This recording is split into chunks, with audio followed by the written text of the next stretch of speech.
चैत्र पालवी मारुती चितमपल्ली या पुस्तकाचं क्रमशः भाग 5 याचं वाचन करत आहोत। बेडूक आणि मासे मेळघाटातील डेड्रा खोऱ्यातून जात होतो। मे महिन्यातील अखेरचे दिवस, आजूबाजूचा कातळ तापला होता। खोऱ्यातील वाहणारे ओढे केव्हाच आटून गेलेले, परंतु कुठे कुठे कातळावरच्या खळग्यात पाणी साठलेले। मी ज्या दगडावर बसलो होतो त्याच्या पायथ्याला कातळ होता। तिथे लहान मासे तडफडताना दिसले। मी हातातल्या काठीने त्यांना जवळच्या डबक्यात ढकलले। दोन्ही बाजूला लहान डबकी, या डबक्यामध्ये खडक। इथे बसल्या बसल्या मी एका अभूतपूर्व दृश्याकडे पाहत होतो। मोठ्या डबक्यात 40-50 लहान मासे तरंगताना दिसले। मातकट रंगाचे 3-4 बेडूक डबक्यात दबा भरून बसलेले। त्यांनी डबक्यातील माशांना हुसकावले, तसे त्यांनी उड्या घेत दुसऱ्या डबक्यात प्रवेश केला। काही चुकून कातळावर पडली, तिथल्या बेडकांनी त्यांचा चट्टामट्टा केला। दुसऱ्या उथळ डबक्यात तीच परिस्थिती होती। तिथल्या माशांना बेडकांनी हुसकावताच उड्या घेत ते पहिल्या डबक्यात गेले। तसे पाण्यात दबा धरून बसलेल्या बेडकांनी त्यांचा फडशा पाडला। एकाच डबक्यात मासे व बेडूक होते। तिथल्या तिथे त्यांना शिकार करता येत नव्हती काय? एका डबक्यातील बेडकांच्या टोळीने माशांना दुसऱ्या डबक्यात हुसकावताच तिथल्या टोळीने ते गिळून टाकावे असा प्रकार चालू होता। हा द्राविडी प्राणायाम ते का करीत होते? त्या दोन्ही टोळ्या शिकारीचा खेळ खेळत होत्या। बिबट वाघ मे महिना संपत आलेला।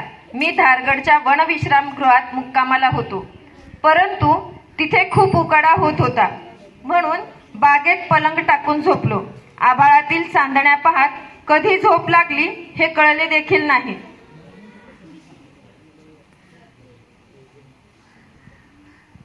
रात्रीची 2ची वेळ असावी। धारगड गावातील कुत्री भुंकत होती।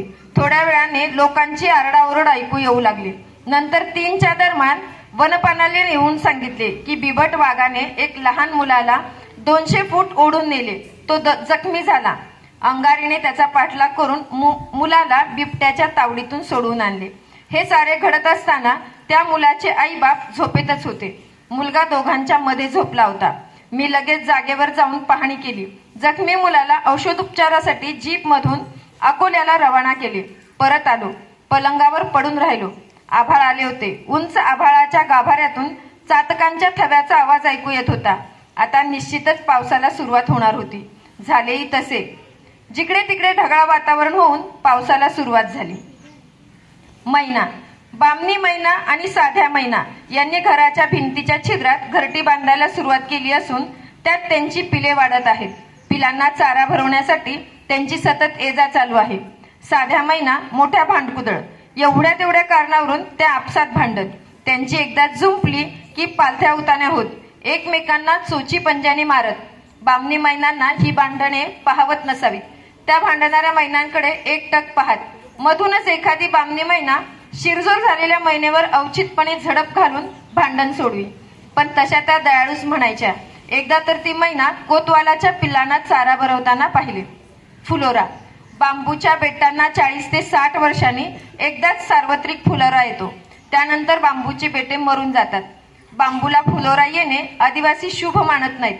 पूर्वीच्या काळात बांबूला फुलोरा आला की त्यास विपुल बिया धरत। उंदरांना या बिया खूप आवडतात, त्यामुळे त्यांच्या संख्येत वाढ होईल। ती इतकी प्रचंड वाढ की त्यावर नियंत्रण ठेवण्यासाठी प्लेगची लागण होईल। हेच उंदीर गावात गेले की प्लेगची साथ सुरू होईल। या साथीने गावच्या गाव नष्ट होईल। या रोगाच्या साथीबरोबर अवर्षण पडे। आदिवासी बाबूंच्या फुलोऱ्याला दुष्काळाचे प्रतीक मानतात। ज्ञानेश्वरीत बांबू किंवा वेळूला फुले आल्याला अशयघन उल्लेख आला आहे। येणे फलत्यागे सांडे, ते कर्म न विरुडे। एकची वेळे वेळू झाडे वांझे जैसे। जसे वेळूचे बेट एक वेळ व्याले म्हणजे पुन्हा वीट नाही, त्याप्रमाणे या फलत्यागाने जे जे कर्म टाकले जाते त्या कर्मास पुन्हा अंकुर येत नाही। बिब्याच्या झाडाला बहर येणे हे अवर्षणाचे सूचक आहे। तसेच खैर आणि शमीच्या झाडांना फुलोरा येणे कमी पावसाचे लक्षण सुचविते। कवटाला फुलांचा बहर येणे वादळ वाऱ्याची येण्याची सूचना आहे। बिचूलच्या बहार अनावृष्टी तर कुडचाचा फुलोराही अनावृष्टी सुचवितो।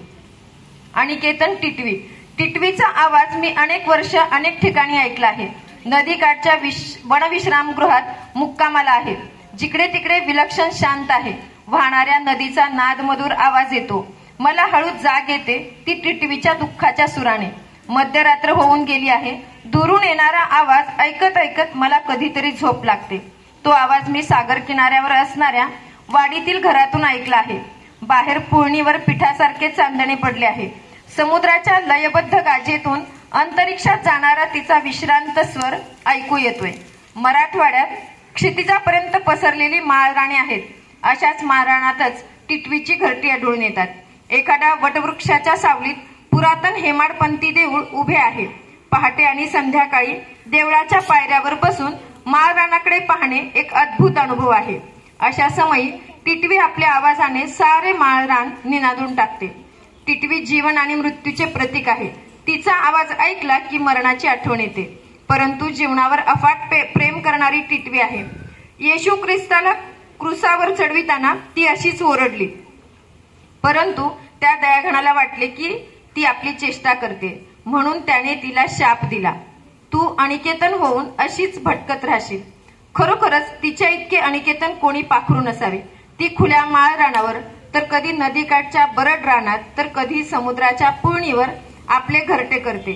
जमिनीवर घरटी करणारे पक्षी झाडाझुडपाच्या आश्रयाने घरटे करतात, परंतु टिटवीचे तसे नाही. ती खुल्या आभाळाखाली घरटे करते, कारण हे सारे आभाळ तिच्या 2 पंखावर पेललेले असते. घरट्या नजीक कुणी श्वापद वा माणूस आला की ती लगेच उडून दूरवर जाते आणि लंगडू लागते. शत्रूचे सारे लक्ष आपणाकडे वेधून घेते. घरट्यापासून त्याला पथभ्रष्ट केले की ते धावत धावत उंच आकाशात उडते. टिटिव टिव टिटिव टिव असा स्वर अंधाराला चिरत अंतरिक्षात जाऊ लागतो. तिच्या त्या आवाजात एक विलक्षण अनाकलनीय मोहिनी आहे. धन्यवाद.